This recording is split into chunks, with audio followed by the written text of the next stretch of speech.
हरे कृष्णा कृष्ण कृष्ण हरे हरे, हरे राम राम राम हरे हरे। श्री बृहद भागवतामृतम द्वितीय खंड छठा अध्याय हम लोग सुन रहे थे। श्री गोप कुमार जी यहाँ पर भौम ब्रज में आ गए और ब्रज में आकर के अत्यंत व्याकुल होकर के कृष्ण के विरह में क्रंदन करने लगे।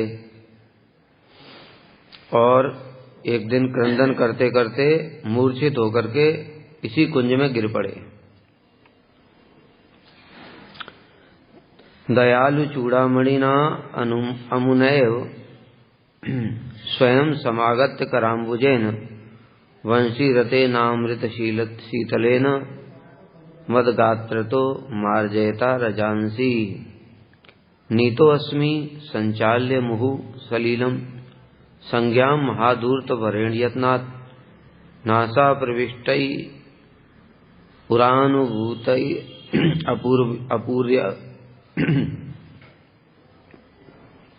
सौरभ्य वरई स्वकीयई। दयालु चूड़ामणि जो कृष्ण है वे दयालुओं में भी शिरोमणि हैं। अन्य अन्य अवतार भी दयालु हैं, लेकिन जो कृष्ण है वो सबसे श्रेष्ठ दयालु हैं। ये हम लोग सुन चुके हैं पहले भी कई बार कि जिस प्रकार से वो कृपा करते हैं, सेवा प्रदान करते हैं, उस प्रकार से अन्य अवतार नहीं कर सकते। राम जी मर्यादा में बंधे हुए हैं। कोई भक्त अगर उनके साथ में हास प्रयास करना चाहे तो उनके लिए संभव नहीं होगा, वो मर्यादा में बंधे हुए हैं।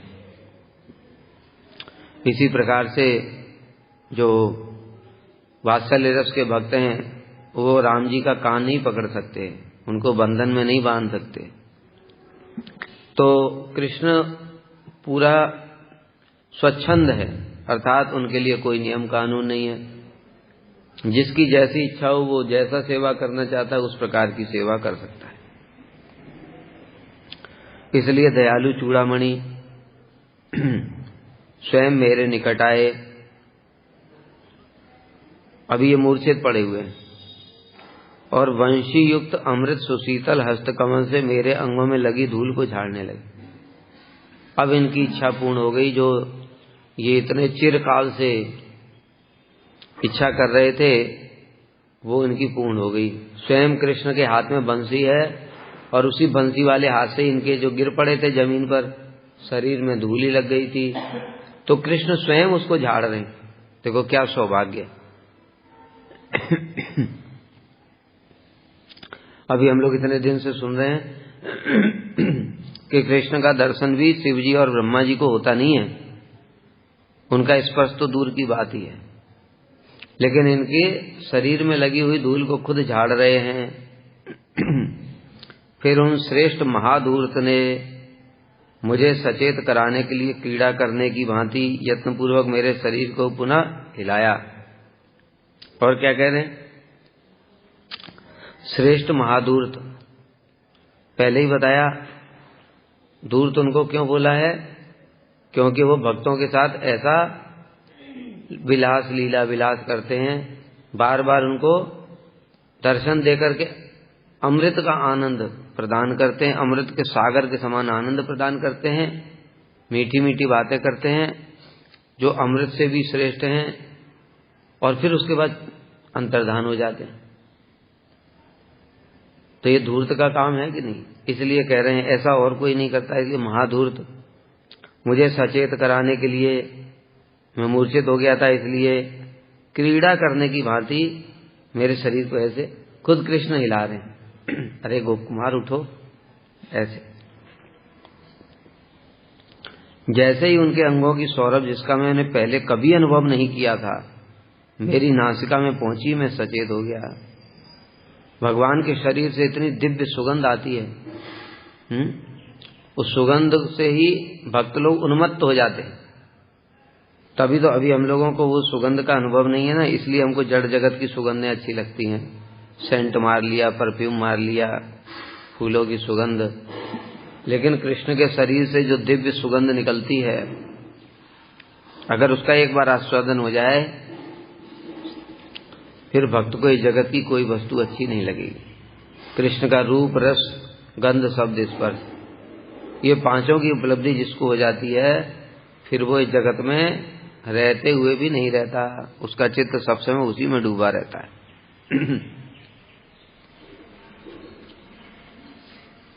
तदुपरांत उसी मूर्छित अवस्था में ही मैंने अनुभव किया कि मदन गोपाल देव स्वयं मेरे निकट आए। देखो, मूर्छित तो हो गए लेकिन अभी चेतना खत्म नहीं हुई है, क्योंकि आत्मा तो सब समय चेतन रहती है ना। एक होता है जागृत अवस्था, एक होती है सुषुप्त अवस्था, है स्वप्नावस्था और सुषुप्त अवस्था, तीन प्रकार की अवस्थाएं होती हैं। जागृत अवस्था में हमारी इंद्रियां, बाह्य इंद्रियां भी काम कर रही हैं।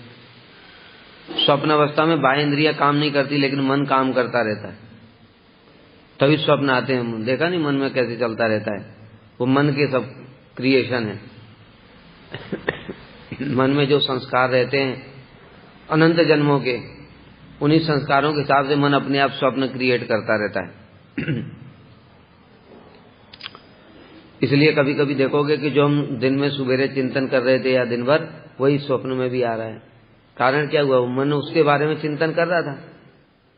अभी तुम तो सो गए, शरीर तो सो गया, शरीर की इंद्रियां बाहर, इंद्रियां निष्क्रिय हो गई, लेकिन मन चल रहा है। तो वही जो चिंता कर रहे थे वो मन फिर भी वही सोच रहा है, इसलिए स्वप्न में भी वही दिख रहा है।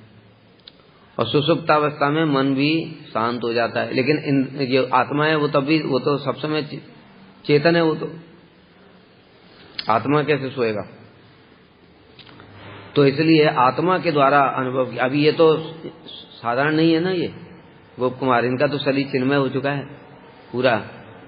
इसलिए मूर्छित अवस्था में भी उनको अनुभूति हो रही है कि मैंने अनुभव किया कि मदन गोपाल स्वयं मेरे निकट आए हैं और मेरे अंगों को बार बार हिला हिला करके अरे गोप कुमार उठो, अरे गोप कुमार उठो, इस प्रकार से स्वयं कृष्ण ही उनको जगा रहे हैं। किस प्रकार से?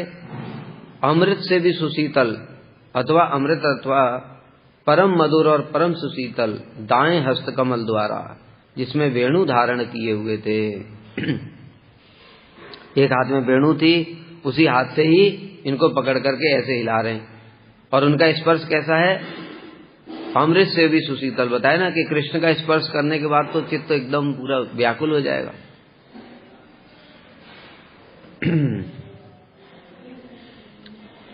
और मेरे शरीर से धूल झाड़ने लगे। इनके शरीर में धूल लग गई थी ना, गिर पड़े थे तो मूर्छित हो गए कुंज में, तो शरीर में धूल लग गई थी। स्वयं कृष्ण अपने हाथ से इनके धूल झाड़ रहे हैं। देख रहे हो, ये दयालु चूड़ामणि, ऐसा अब तक और किसी अवतार ने नहीं किया था। राम जी ने, द्वारकाधीश ने कृपा की थी, मुख से सुंदर सुंदर वचन भी बोले थे, परंतु ऐसे आ करके स्पर्श करके इस प्रकार से धूल झाड़ने इत्यादि ये नहीं किया था। उनके द्वारा ऐसा करने का कारण था कि वे दयालु चूड़ामणि हैं। यदि आपत्ति हो कि वैसे प्रेम की मोह अवस्था में बाहरी ज्ञान के अभाव के कारण ऐसी बाह्यस्फूर्ति किस प्रकार संभव हुई, इसके समाधान में कह रहे हैं, वे प्रभु ही अपने अंग के अपूर्व सौरभ को मेरी नासिका के पद से अंतःकरण में प्रवेश कराने लगे। कहते तुमको कैसे पता चला? तुम तो मूर्छित थे। कहते मूर्छित थे तो क्या हुआ? जो कृष्ण हैं उनकी इच्छा से ही बताया ना सब होगा।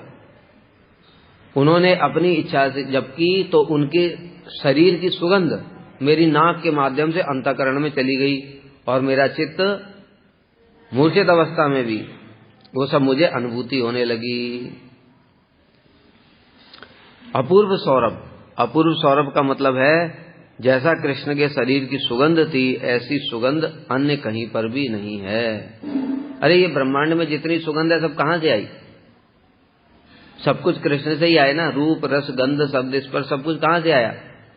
कृष्ण से ही आया, कृष्ण तो मूल है, तो वैसा और किसी में कहां से होगा?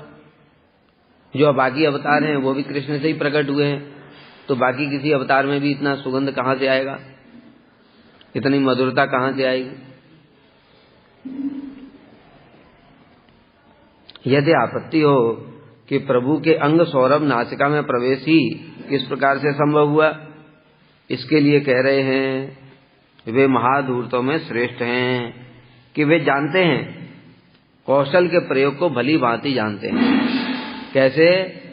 भक्तों के साथ में ऐसे लीला विनोद करना है। बताए, पहले भक्तों को विरह देकर के मूर्छित कर देते हैं, फिर उनको अपना अंग सौरभ अथवा स्पर्श इत्यादि के द्वारा अमृत प्रदान करते हैं। आनंद भी है, विरह भी है एक साथ, इसलिए महाधूर्त हैं। अब देखो, एक बात और भी है यहाँ पर। अभी गोप कुमार इनको महाधूर्त कह रहे हैं, अभी पहले तो ऐसा नहीं बोला था उन्होंने। लौकिक सद्बंधुवत भाव स्वतः उत्पन्न हुआ है, ये करने की चीज नहीं है। अभी वहां पर जब द्वारका गए थे तो वहां कृष्ण को बोल सकते गोप कुमार तुम महाधूर्त हो, राम जी को बोल सकते हैं, नारायण को बोल सकते हैं? नहीं बोल सकते। क्यों? क्योंकि जब तक ये भाव स्वतः नहीं होगा, स्वतः मतलब प्रेम के वशीभूत व्याकुल होकर के स्वतः ही ये सब, इसलिए गोपियां ऐसा बोलती हैं, धूर्ते ब्रजेंद्र तनये तन सुष्टु वाम्यम माँ दक्षिणा भव कलंकिनी लागवाय। ये धूर्त ब्रजेंद्र नंदन के सामने तुम दक्षिणा मत बनो। हे राधे, ललिता जी सिखा रही हैं, शिक्षा दे रही हैं राधा जी को। ये धूर्त है ब्रजेंद्र नंदन, इनके सामने तुम दक्षिणा मतलब मान को मत छोड़ो, तो ये धूर्त कह रहे हैं। इसी प्रकार से गोपी गीत में बताया कितव योषितः कपटी, ये सब जो बोल रहे हैं ये ऐसे नहीं कि मुख से बना करके तुमने बोल दिया, पढ़ा और बोल दिया कृष्ण को, अपराध हो जाएगा। ये कब बोलते हैं? प्रेम की ऐसी उन्नत अवस्था में स्वाभाविक रूप से जब उसको अनुभव होता है कि कैसे हमको बंसी बजा करके बुलाया और उसके बाद में अभी ऐसा बोल रहा है, धूर्त कहीं का, स्वाभाविक, तब कृष्ण को आनंद होता है। अभी हम बोलेंगे तो हम सोचेंगे आह कृष्ण को लौकिक सद्बंधुवत भाव है मेरा, वो कृष्ण को बड़ा आनंद हो रहा है। आनंद नहीं हो रहा है उनको। तुमने धूर्त बोला है तो तुम्हारी पिटाई करेंगे वो, हम मुझको धूर्त बोलता है। इसलिए देखो गोप कुमार इस अवस्था में जाकर के उनको अपने आप ही कह रहे महाधूर्त, अर्थात वे उस कौशल का प्रयोग करने में महाअभिज्ञ हैं। प्रेम की परिपक्व अवस्था हेतु ही गोप कुमार द्वारा ऐसा महाधूर्त उक्त हुआ है। देखो बताया ना, इतना प्रेम की उन्नत अवस्था में गोप कुमार पहुंच गए, इसलिए ऑटोमेटिक उनके मुख से ये महाधूर्त निकला है। नहीं, भगवान के लिए शिव और ब्रह्मा जी कभी ऐसा ये शब्द प्रयोग नहीं कर सकते, तो कोई आदमी कैसे कर सकता है? लेकिन ये प्रेम है, ये प्रेम क्या नहीं करा देता। और जब इतना प्रेम उत्पन्न हो जाता है तब कृष्ण को वो प्रिय लगती हैं गालियां। उसके पहले किसी ने दिया तो समझ लो क्या होगा। अथवा उस दयालु चूड़ामणि तथा महाधूर्त ने स्वयं उपस्थित होकर जिस अमृत से भी मधुर सुशीतल हस्तकमल द्वारा मेरे शरीर में लगी हुई धूलि का मार्जन किया, वह उनकी परम शठता में ही पर्यवसित हो रहा है। कारण क्या? परम शठता, शठता की, जैसे बताया ना, ये अभी गोपियों का उदाहरण दिया, पहले बंसी बजा करके बुला लिया और फिर कह रहे हैं तुम वापस जाओ। तुम यहाँ क्यों आई हो इतनी रात में, अंधेरे में, जंगल में, पतियों को छोड़ करके यहाँ क्या करने आई हो? ये किसका लक्षण है? ये शठता का लक्षण है, धूर्तता का लक्षण है। और गोपियां फिर वही कहती भी हैं। तो इसलिए दोनों बातें बताई, दयालु चूड़ामणि और शठ। दयालु चूड़ामणि क्यों बताया? क्योंकि स्वयं भगवान होकर भी मेरे जैसे एक तुच्छ जीव के अपने हाथों से मार्जन कर रहे हैं, धूल हटा रहे हैं, ये तो दयालु चूड़ामणि हो गए। और शठ मतलब कि मुझे एकदम से फिर मूर्छा टूटी, अपने अमृतमयी जो हस्त कमल हैं उनका स्पर्श दिया, अपनी सुगंध का भी आस्वादन कराया, और मेरा चित्त जो है उसे जब आकर्षण हुआ तो गायब हो गए। ये क्या है? ये षटता भी है। ये कृष्ण ऐसे ही है कौतुकी भाई, जिसको उनका भजन करना है तो ऐसे ही करना पड़ेगा। इसलिए क्षण में परित्याग करना अर्थात अचानक अंतर्धान हो गए। प्राण संहार रूप उनकी परम सटता में ही परिवर्तित हो रहा है, क्योंकि जिसको एक बार उनकी सुगंध, उनका स्पर्श, ये सब का अनुभव हो गया, अब वो उसके बिना प्राण धारण नहीं कर सकता है, और अब अंतर्धान हो गए। अब वो क्या करेगा? छटपटाएगा। यही महादूरता का लक्षण है। तदीय वक्त्रब्ज अथावलोक्य ससंभ्रमम् सत्वरम उत्थितो अहम अमुम विदर्तुं वरपीत वस्त्रे समुद्यतो हर्ष भराचित आत्मा। अब देखो यहां पर बता रहे हैं उनकी और एक दूरता क्या है। अब बताया कृष्ण का अमृतमय स्पर्श हुआ, उनकी सुगंध, शरीर की सुगंध उनके अंदर गई, अंतःकरण में आनंद से पूरा रोमांच शरीर में आ गया, कल्प रोमांच कंपित इत्यादि आनंद हो गया, परम आनंदित हो गए, क्योंकि ये आनंद के समुद्र हैं कृष्ण। अब ये अणु आनंद नहीं है जो हम लोग इस जगत में भोग कर रहे हैं। अब ये परम आनंद स्वयं कृष्ण ने स्पर्श किया तो वो आनंद की पराकाष्ठा है। ऐसा आनंद का समुद्र उमड़ पड़ा, और उसके बाद में तुरंत उठ खड़े हुए, मूर्छा टूट गई, और अत्यंत आनंदित होकर के अब जो है कृष्ण सामने खड़े हैं, तो भक्त क्या करेगा? लौकिक सद्बंधुवत भाव है। ऐश्वर्य वाला होता तो हाथ जोड़ कर, अरे प्रभु आप स्वयं मुझे दर्शन देने आ गए, स्तुति करना शुरू कर देता। लेकिन लौकिक सद्बंधुवत भाव वाले क्या करेंगे? उनको पकड़ लेंगे, आलिंगन करेंगे, हाथ पकड़ लेंगे, ऐसे करके करेंगे। तो इसलिए गोप कुमार जी आनंदित होकर के जैसे ही सामने कृष्ण को देखा, मनोहर पीताम्बर को ऐसे पकड़ने के लिए आगे बढ़े। सचेत होने के उपरांत उन महाधूर्त वर के मुख कमल का दर्शन करके मैं उनके सुंदर पीताम्बर को पकड़ने की चेष्टा करने लगा। ये स्वाभाविक है सब। ऐसा यहाँ बुद्धि काम नहीं कर रही है कि अच्छा मुझे इनका पीताम्बर पकड़ना चाहिए, ऐसा नहीं है। स्वाभाविक है, प्रेम के कारण ही वो उनको पकड़ना चाहते हैं। किस लिए? अंतःकरण में अर्थात चित्त में व्याप्त प्रचुर आनंद के कारण।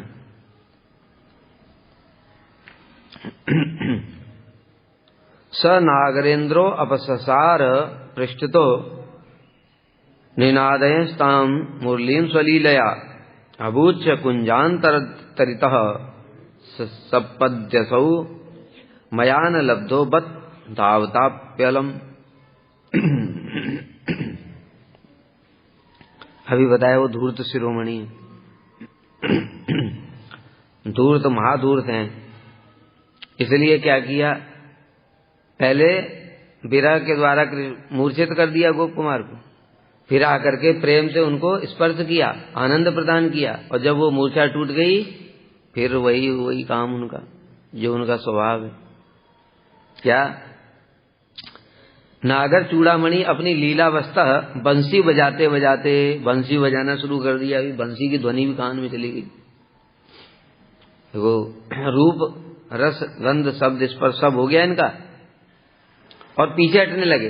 अब तो गोप कुमार पकड़ने के लिए यार इतना व्याकुल होकर के, उनको इतना आनंद हो रहा है, कृष्ण का दर्शन करके उनको पकड़ना चाहते हैं, वो पीछे हट रहे हैं।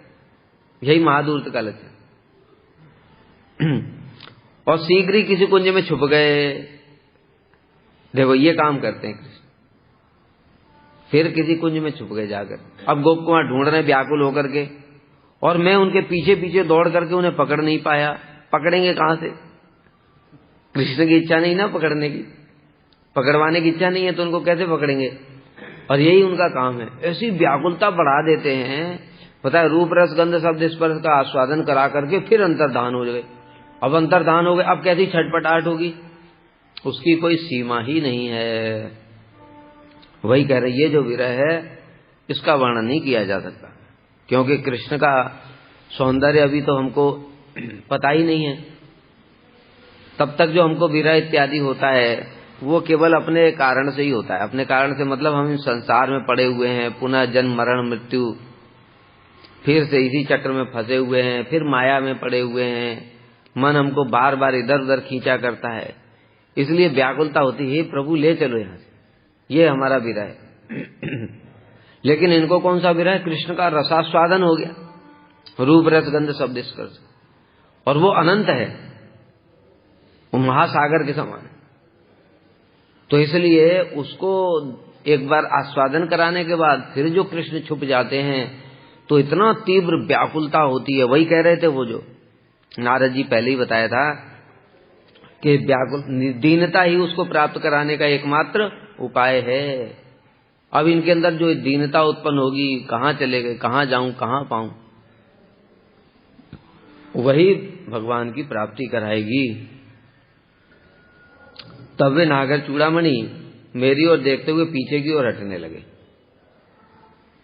इसलिए वे नागर चूड़ामणि अर्थात विदग्ध जनों में परम श्रेष्ठ होने के कारण अपनी असाधारण लीलावस्था परम मोहिनी मुरली का वादन करते करते पीछे हट गए। विदग्ध मतलब, विदग्ध का क्या मतलब होता है? कला विलास दिग्धात्मा विदग्ध कीर्तियत है, जो कला विलास में अत्यंत निपुण होता है। कैसे दूसरे की उत्कंठा बढ़ानी है, कैसे प्रेम बढ़ाना है ना, और यही नहीं, हंसी मजाक कैसे करनी है, कैसे किस प्रकार से हंसी मजाक करने से उसको और आनंद होगा, ये सब कला विलास सारी की सारी, चित्रकला, संगीत कला, हास्य परिहास, और ये सब जो कर रहे हैं उत्कंठा बढ़ाने वाला, ये सब कला विलास में निपुण होने को कारण ही उनको विदग्ध कहते हैं, जो सब समस्त कलाओं में निपुण है। तो इसलिए असाधारण लीलावस्था हो, मोहिनी मुरली का वादन करते करते पीछे हट गए और किसी कुंज में छुप गए। अभी गोप कुमार पकड़ने की कोशिश कर रहे हैं पर पकड़ में नहीं आए, तो छुप गए। और हाय, मैं उनके पीछे धावित होकर भी उन नागर चूड़ामणि को नहीं पकड़ पाया। पीछे दौड़े थे पकड़ने के लिए पर पकड़ ही नहीं पाए। अंतरितम तम तविलोक्य मूर्छाम प्राप्तो अपतम यसी यमुना प्रवाहे एतस्य वेगेन समूह्यमानो लब्ध्वेव संज्ञाम व्यकिरम स्वदृष्टि। देखो अब कैसी कैसी विचित्र घटनाएं हो रही हैं। इस प्रकार से उन्हें अंतर्धान होते देखकर अचेतन होने के कारण मैं यमुना जी के प्रवाह में गिर पड़ा। यमुना जी के किनारे कुंजी है, केसी घाट पे, जहां बात चल रही थी। और ढूंढ रहे थे, ढूंढते ढूंढते उनको तो कुछ पता नहीं चला। और कृष्ण अंतर्धान हो गए तो ये भी विरह में व्याकुल होकर के मूर्छित हो गए, और मूर्छित होकर यमुना जी के किनारे ही थे, यमुना जी में गिर पड़े। अभी बताए ना, हमारे साथ ऐसा नहीं हो सकता, हम यमुना जी में गिरे तो फिर लौट के नहीं आएंगे, राम नाम सत्य हो जाएगा। लेकिन ये प्रेम अवस्था का शरीर है, यमुना जी में गिरने से भी कुछ नहीं होगा। महाप्रभु समुद्र में गिर गए, कूद गए, और कूदते कूदते बहते बहते कहाँ पहुंच गए। कोई आदमी थोड़ी जीवित रहेगा इतनी, शरीर 12 हाथ का हो गया। तो उन्हें अंतर्धान देख करके अचेतन होने के कारण मैं यमुना जी के प्रवाह में गिर गया। तत्पश्चात जल प्रवाह के वेग से चेतनता प्राप्त कर जब बहने लगे तो उनकी आंखें खुली। अब ये सब जो हो रहा है ये अब उनके बस में कुछ नहीं है। ऐसा नहीं है कि यमुना जी के स्पर्श से उनका ध्यान टूट जाएगा। अब ये सब कृष्ण की इच्छा से हो रहा है। कृष्ण ऐसे लीला करके भक्त के साथ में जो जो करते हैं वो वैसे ही होता रहता है, वो सब गाइड कर रहे हैं। कैसे अब मुझ तक पहुंचेगा ये। तो चेतनता प्राप्त करके फिर मैंने अपने नेत्रों को खोला, देखा मैं यमुना जी में बह रहा हूं। और उस समय यमुना जी का प्रवाह कितना अधिक हो, पानी कितना ज्यादा होता था, बहने के बाद कोई बचेगा क्या उसमें। इस प्रकार मदन गोपाल देव के सहसा अंतर्धान होने से मैं उन्हें देख नहीं पाया और मोहवस्था इस यमुना के प्रवाह में गिर गया। पहले भी बताया ना मूर्छित होकर के वहां जमीन पे गिरे थे धड़ाम से। अभी जमीन पे गिरते तो हॉस्पिटल जाना पड़ता कि नहीं, और इनको कुछ नहीं हो रहा है। यमुना जी में गिरे, चाहे भूमि पे गिरे, चाहे कहीं पर भी गिरे, अब इनका शरीर पूरा चिन्मय है।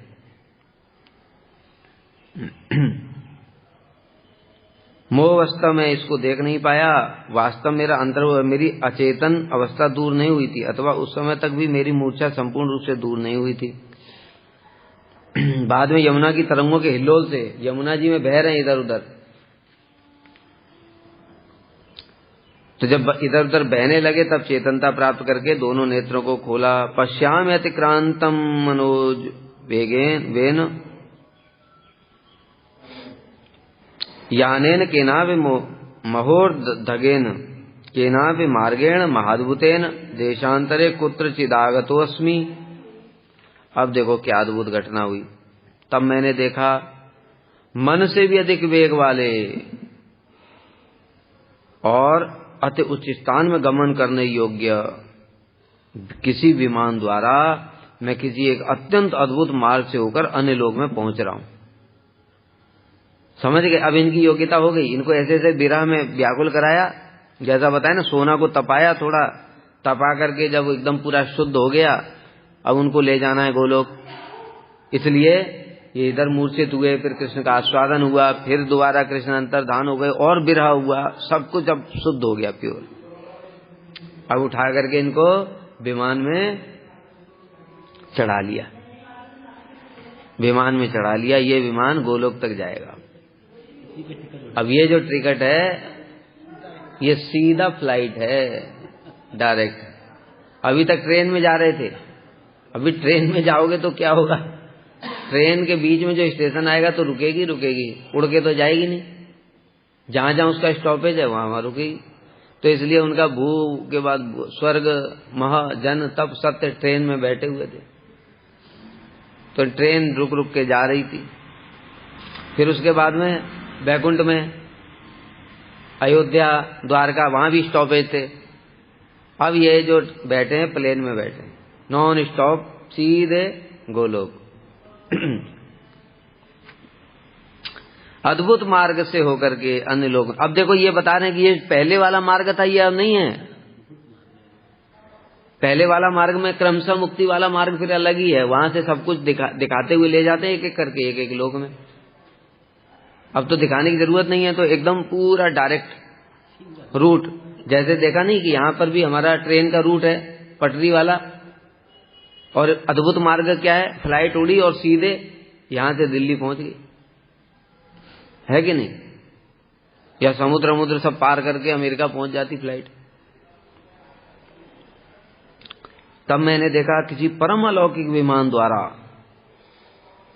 किसी मार्ग से अन्य किसी लोक में जा पहुंचा हूं। वो विमान कैसा था? कह रहे मन के भी वेग को अतिक्रम करने वाला। अब तो देखो मन का वेग, मेरा मन का वेग कितना तेज है, कितना तेज है मन का वेग। 1 सेकंड में अमेरिका पहुंच गया। वो विमान इससे भी तेज है। अब इसकी कल्पना कोई कैसे कर सकता है? क्योंकि इस जगत में ऐसा कुछ बना नहीं सकता, कोई साइंस भी नहीं बना सकता, कितना भी कोशिश कर ले। ध्वनि की आवाज से इतना तेज रॉकेट बना लिया, मिसाइल बना लिया, सब ये सब तो कर सकते हैं, मन के बराबर मन कहां पहुंच सकता है? मैंने सोचा और अमेरिका पहुंच गया। अभी इतना तेज बना लेंगे क्या? इतना तेज नहीं बना सकते। और ये उससे भी तेज है मन। अच्छा मान लो कभी साइंस कभी कहे कि नहीं हम यहां से 1 सेकंड में ही अमेरिका पहुंचा देंगे, इतना तेज बना लेंगे, तो हमें 1 सेकंड में सत्यलोक पहुंच गया, बताओ अब क्या करेगा? तो इसलिए ये अपना खेल रहे हैं बच्चों की तरह। भगवान इनको देखते रहते, कहते बच्चे हैं छोटे छोटे मेरे, खेल रहे हैं, कोई बात नहीं, खेलने दो, अपने आप को महान समझ रहे हैं, समझने दो। लेकिन देखो ये विमान कैसा है, मन के वेग को भी अतिक्रम करने वाला, महाऊर्ध्वगामी, ऊपर की ओर जा रहा है। अर्थात अति उच्च स्थानों में, अति उच्च स्थान कहने से बैकुंठ इत्यादि। वह मार्ग भी कैसा था? अत्यंत अद्भुत, पहले अनुभव किए हुए मार्गों से संपूर्ण विलक्षण था। अब इसको तो हम ज्यादा वर्णन नहीं कर सकते, हमने देखा ही नहीं है। जो जाएगा वो देखेगा। और फिर देखेगा तो वर्णन नहीं कर पाएगा, क्योंकि वहां पहुंच जाएगा। वर्णन करने के लिए फिर पृथ्वी पे आना पड़ेगा।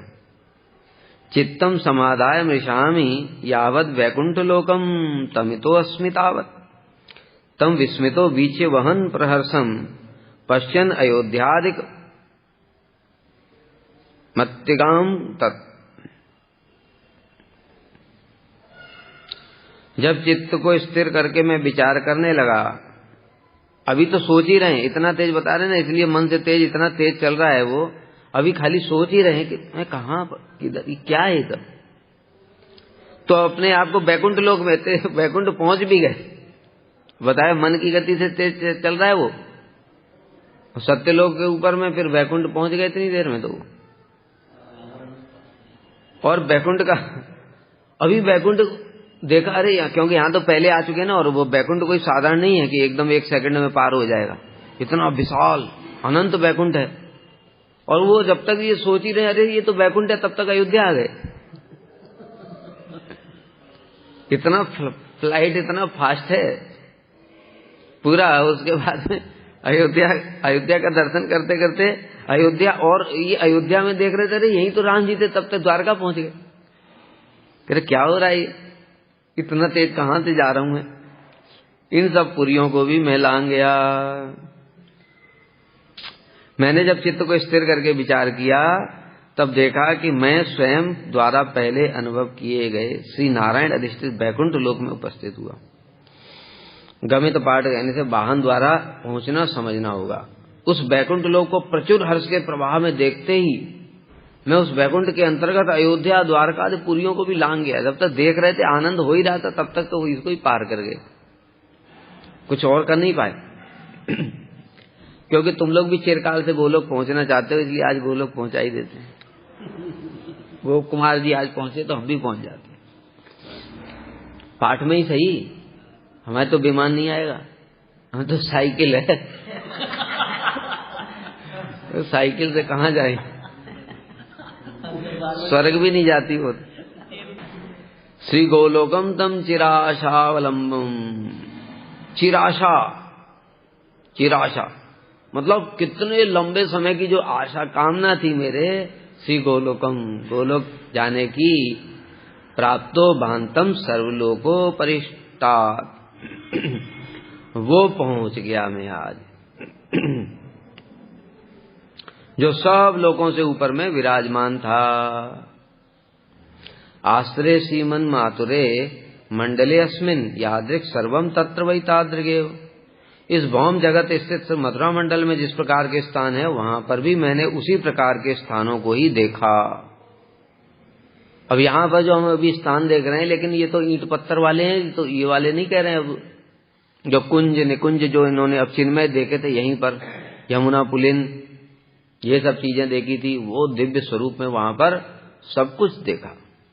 केसी घाट, बंसी बट, भांडीर वन, गोवर्धन, यमुना पुलिन, कुंज निकुंज, सब कुछ देखा उन्होंने।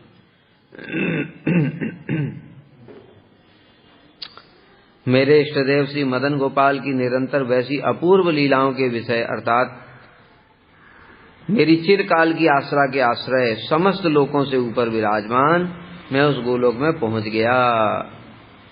अगर कोई पूछे भैया वो कैसा है बताओ जरा, क्योंकि हम लोग तो नहीं जा सकते वहां, सुन ही लेते हैं कम से कम। कह रहे हैं इस भौम बातुर मंडल में जो कुछ वर्तमान है वो सब गोलोक में भी है, यहाँ के जैसा ही है, गलत भी नहीं है। क्योंकि पहले ही हम लोग सुन चुके हैं कि यहाँ पर जो ब्रज भूमि है वो वहीं का तो प्रकाश है। प्रकाश मतलब साक्षात अवतरित हुआ है, वही गोलोक ही यहाँ पर अवतरित होता है। प्रकाश भी नहीं कहना है, प्रकाश कहने से अंश ना समझ लेना। प्रकाश का मतलब यहाँ कहने का मतलब वही एक प्रकाश से यहाँ पर प्रकट हुआ है, ठीक है, अंश नहीं है। इसलिए वही जब यहाँ प्रकट हुआ है तो वही चीजें होंगी। लेकिन यहाँ पर हमको जड़ नेत्र हैं और धाम को विस्तार है अनंत, तो हम जड़ नेत्रों के द्वारा हमको छोटा सा केवल 84 कोस ही दिखता है। उसमें भी और धीरे धीरे और जिले बदलते जा रहे हैं, तो और छोटा होता जा रहा है मथुरा मंडल, समझ गए। अभी पहले जितना मथुरा जिले का बड़ा था उतना अब नहीं है। हमारा जो गांव था वो हमारा मथुरा जिले में आता था। अभी वो मायावती ने मथुरा से एक और जिला काट करके वो हाथरस कर दिया, तो अभी हाथरस में आ गया। अभी और कितना कम ज्यादा क्या होगा पता नहीं। तो ऐसे करके है। तो हम लोग तो वो सीमित देख रहे हैं, उसमें भी और सीमित होता जा रहा है। अब बंसी बट को ही देखो, वो बंसी बट में इतना आकर के कृष्ण ने बंसी बजाया, 100 करोड़ गोपियां थी, अभी कितना तुमको दिखाई देता है? 200 गज, 200 गज होगा, और 200 गज का बंसी बट। लेकिन वहां पर जो दिखेगा वो पूरा चमत्कार दिखेगा। यहाँ पर जड़ दृष्टि, जड़ नेत्र सीमित दिखाई देता है। उस गोलोक में भी प्रपंच जात सचेतन और अचेतन समस्त वस्तुएं यथायथ विद्यमान हैं। अतः वह गोलोक इस भौम मथुरा मंडल जैसा ही है। सचेतन और अचेतन कह रहे हैं यहाँ पे। वहां पर अचेतन कोई वस्तु कैसे रह सकती है? वहां तो गलत लिखा है ये, बताओ हैं? क्या आगे नहीं पता चलेगा, यही पता चलेगा, कुछ नहीं बताया आगे। सचेतन अचेतन कहने का मतलब है अचेतन जैसा दिख रहा है, जैसे गिरिराज जी तुमको दिख रहे हैं अचेतन। पत्थर क्या होता है? पर्वत, पर्वत अचेतन होता है ना, वो बोलता थोड़ी है वो, उसी लिए कह रहे हैं अचेतन। सचेतन मतलब पशु पक्षी कीट पतंग और मनुष्य सब, वो सब। और अचेतन मतलब जैसे नदी पर्वत वो दिख रहे हैं ऐसे, भवन, लेकिन वो ऐसे है नहीं।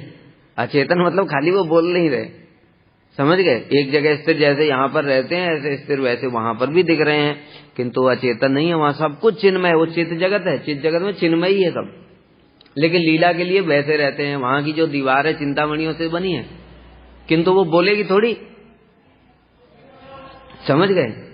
लेकिन वो सब कृष्ण के दर्शन होते हैं, उसको इच्छा क्रिया अनुभव है, उसमें सब कुछ है, चेतन है वो सब कुछ, चिन्मय है, चेतन भी नहीं, चिन्मय। चेतन तो हमारे शरीर में भी है, जड़ शरीर है, चेतनता दिख रही है, लेकिन चिन्मय नहीं है, वो सब चिन्मय है। इसलिए सचेतन और अचेतन कहने से मतलब उन वस्तुओं को समझना पड़। जैसे तुम यहाँ पर देखोगे कोई मणि पड़ी हुई है, ये मणि कैसी है? अब अचेतन है, लेकिन वहां जो मणि होगी वो अचेतन जैसी पड़ी रहेगी, लेकिन वो चिन्मय है। भगवान की कौस्तुभ मणि, वो भगवान से बात कर सकती है, वो यहाँ की तरह नहीं है हीरा डायमंड। अतएव वह गोलोक इस भौम मथुरा मंडल जैसा ही है, और परम ऐश्वर्य के न दिखने के कारण वह स्तन परम प्रेम रूप विशेष संपत्ति का कारण बना है। और जैसा द्वारका और अयोध्या इत्यादि में जो ऐश्वर्य जो प्रकाशित था, वो यहाँ पर वो सब ढका हुआ है प्रेम के कारण, क्योंकि प्रेममय भूमि है ये, इसलिए वो ऐश्वर्य ढका है, वो दिखता नहीं है, लेकिन रहता सब समय है। जैसे कृष्ण के अंदर में पूर्ण ऐश्वर्य रहता है, 6 दिन में पूतना को मार दिया, इतना ऐश्वर्य कहाँ प्रकाशित किया भगवान ने किसी अवतार में? लेकिन वो दिखता नहीं है, बालक जैसे ही दिख रहे हैं। इसी प्रकार से अगासुर बकासुर सबको मारते चले गए, गोवर्धन को उठा लिया, दिखता नहीं है वो, लेकिन बाकी जगह पूरा विद्यमान रहेगा ऐसे ऐश्वर्य, वो साक्षात दिखाई देगा। यहाँ पर प्रेममय भूमि है, इसलिए वो सब समय प्रकट नहीं रहता है, केवल कभी कभी लीला के लिए प्रकट होता है, फिर ढक जाता है प्रेम के द्वारा। ऐसा समझना चाहिए। वांछाकल्पतरुभ्यश्च कृपा सिन्धुभ्यैव च पतितानां पावनेभ्यो वैष्णवेभ्यो नमो नमः।